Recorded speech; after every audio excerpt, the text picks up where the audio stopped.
Assalamualaikum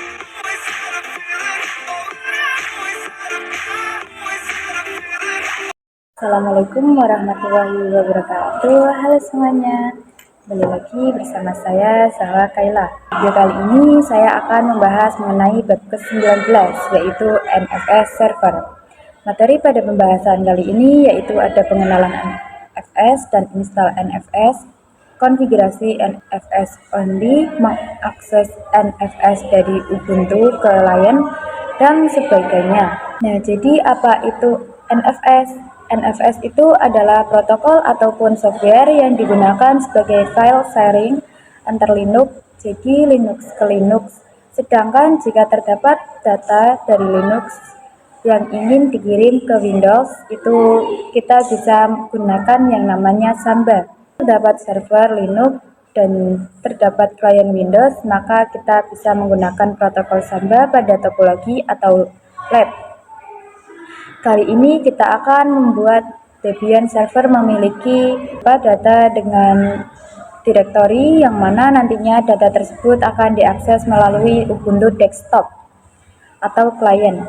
Nah, karena keduanya itu adalah Linux, maka kita bisa gunakan NFS pada lab kali ini. Di sini kita akan menginstal software NFS terlebih dahulu di Debian server.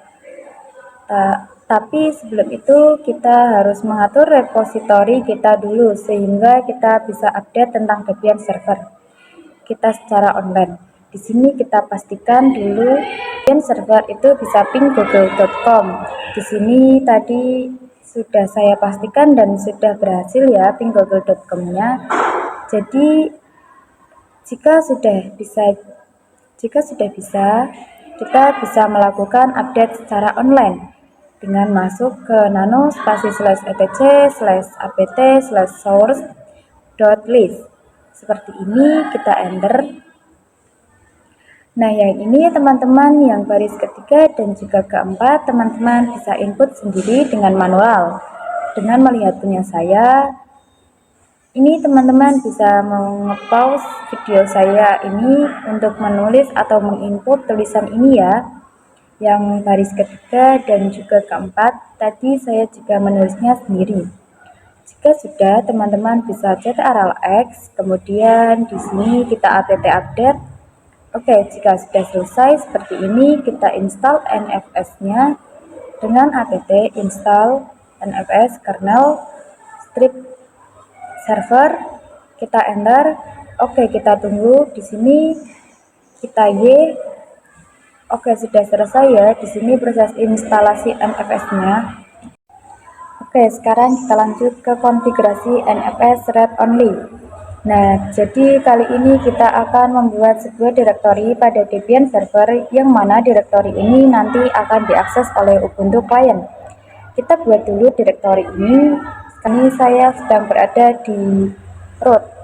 Misalkan di sini namanya NFS1, kita enter, lalu step selanjutnya kita masuk ke nano /etc/export. Kita enter dan kita scroll ke bawah untuk mengkonfigurasi direktori NFS1 agar bisa diakses oleh IP siapa saja dengan hak akses read only. Di sini kita tulis tanpa pagar ya.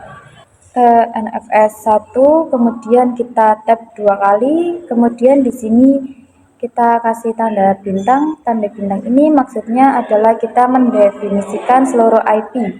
Jadi siapa saja itu bisa mendapatkan akses read only dari direktori NFS1. Kemudian di sini kita kasih kurung biasa, kemudian di sini kita kasih RO atau read only. Tutup kurung seperti ini ya. Jika sudah, kita Ctrl X, kemudian kita restart sistemnya dengan sistem ctl restart NFS strip kernel strip server. Enter. Oke, sudah berhasil ya. Sekarang kita lanjut ke mengakses NFS dari Ubuntu, yang mana sekarang kita akan membuat Ubuntu client ini bisa mendapatkan akses dari atau menggunakan file yang sudah dikonfigurasikan sebagai NFS, sebagai Debian server. Jadi di sini kita lihat dulu Debian server. ls/. Oke, sebelumnya kita sudah mengkonfigurasi NFS1 ini sebagai direktori yang bisa disaring kemana saja. Kita ke Ubuntu Client. Sebelum kita menerima file yang ada pada Debian server, maka kita harus menginstal software sebagai penerima, yaitu dengan sudo apt install NFS. Itu untuk menerima, tapi kalau untuk mengirim sharing, kita bisa pakai NFS strip kernel strip server. Ini kita enter, kemudian masukkan passwordnya. Sudah, langkah selanjutnya adalah kita harus meng-solve atau melihat direktori apa yang sudah di-share oleh server. Jadi kita akan memastikan apakah direktori NFS1 ini berhasil di-sharing oleh Debian server, yaitu dengan show lalu IP dari Debian server. Tapi sebelum itu kita pastikan dulu dari Ubuntu Client ke Debian server itu saling berkomunikasi dengan Debian server. Oke, bisa berkomunikasi ya. Kemudian kita tulis yang tadi saya bilang showmon min e lalu IP dari Debian server, kita enter. Oke, di sini berhasil ya, bahwasannya direktori NFS1 ini berhasil di-share oleh Debian server. Kemudian kita akan mencoba menerima file NFS1 ini, yaitu dengan membuat direktori baru pada posisi yang sekarang. Jadi di sini saya berada di /home/user atau zzipa. Kita buat dengan nama, misal di sini saya mau nama terima NFS. Kita enter. Di direktori terima NFS ini adalah fungsinya untuk menerima seluruh file yang kita terima melalui NFS1. Kemudian nanti direktori terima NFS ini digunakan untuk menyimpan seluruh file dari NFS1. Sekarang kita buat direktori terima NFS ini agar menerima seluruh file dari NFS1, yaitu dengan sudo mount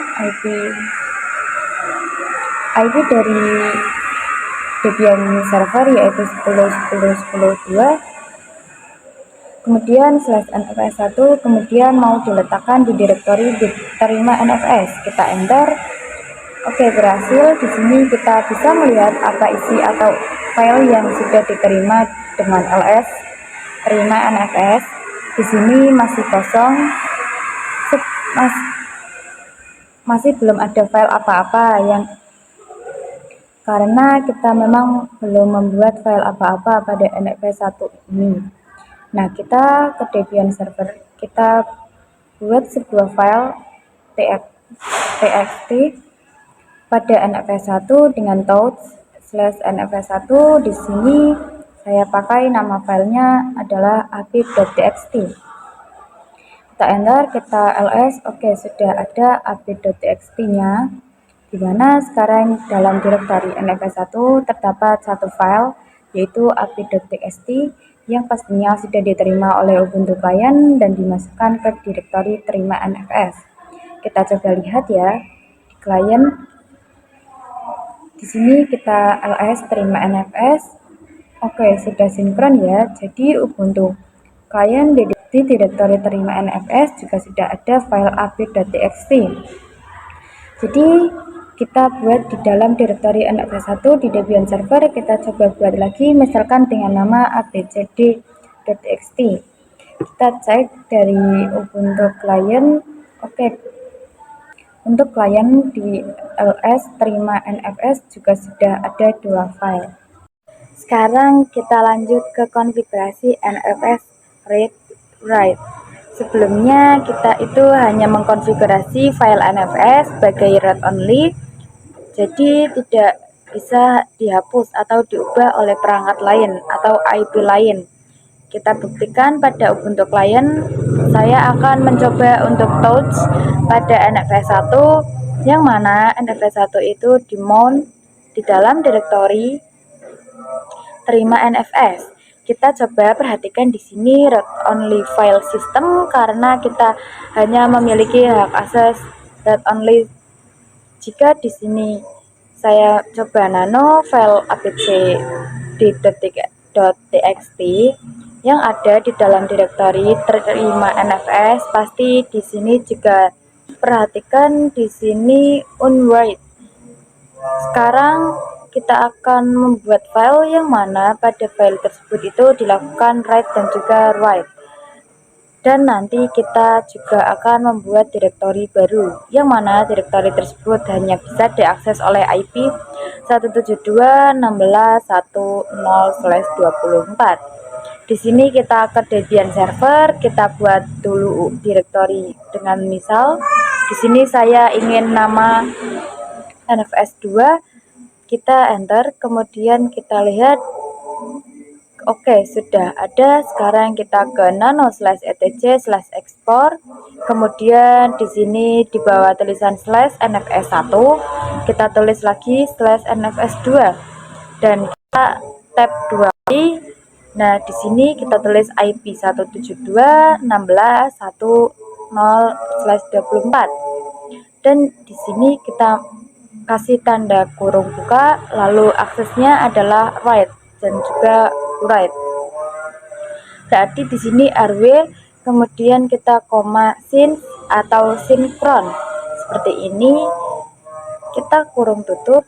Nah, jadi maksudnya adalah yang bisa mengakses direktori NFS2 adalah IP 172.16.10 dan Ubuntu Client adalah salah satunya yang mana Ubuntu itu IP-nya adalah 1.24. Oke, di sini kita Ctrl X, kemudian kita restart sistemnya. Sudah saya hapus spasinya. Jadi ketika saya restart sistem, di sini sudah bisa ya teman-teman. Bisa ikutin yang ini. Kalau sudah, berarti sudah berhasil ya. Sekarang kita ke Ubuntu Client. Kita buat direktori baru dengan nama terima NFS2. Kita ls. Oke, sudah ada. Sekarang kita buat direktori terima NFS2 itu sebagai tempat untuk menerima seluruh file yang ada pada direktori NFS2. Dan saya tuliskan dulu kemudian IP dari router Debian server yaitu dengan nfs2/home/user, kemudian /terima NFS2. Ini kita masukkan passwordnya, kita cek ls terima NFS2. Oke, di sini masih kosong, masih belum ada file apapun. Kita ke Debian server, kita coba buat file pada NFS2. Misal di sini saya mau namanya hello.txt, berarti nfs2/hello.txt. Sekarang cek di Ubuntu Client ls terima NFS2. Oke, sudah ada, jadi sudah sinkron ya. Dan seharusnya sekarang seluruh file yang ada di NFS2 sudah di-mount ke terima NFS2. Itu bisa di write atau edit. Terakhir yaitu NFS permanen. Kenapa kita harus melakukan NFS permanen? Karena sebelumnya kita membuat pada direktori yang kita buat pada Ubuntu Client, kita sesuaikan dengan direktori yang kita buat di Debian server. Nah, konfigurasi IP dan seterusnya itu yang sebelumnya kita lakukan itu tidak permanen. Nah, di sini kita akan membuat secara permanen. Pada Ubuntu Client nanti pada konfigurasinya akan terdapat tambahan yang membuatnya menjadi permanen, sehingga kita tidak perlu melakukan konfigurasi mount lagi. Oke, di sini kita masuk ke nano/etc/vstab, kita enter. Di sini kita tulis konfigurasinya di bagian bawah ya. Ini kita tulis IP dari Debian server 10.10.10.2. Kemudian di sini kita kasih .2 /nfs1, kemudian /home/zsiva, kemudian penerima NFS, kita tab 2 kali. Nah, kemudian NFS kita tab lagi 2 kali, kita tulis core net dev. Ini ya, jika sudah kita Ctrl X. Nah, jadi sekarang ketika Ubuntu Client kita mati, kita tidak perlu mengemount lagi ya, karena sudah permanen. Oke, Oke, jadi seperti itu untuk pembahasan kita di bab 19 ini ya. Kurang lebihnya saya mohon maaf. Terima kasih. Wassalamualaikum warahmatullahi wabarakatuh.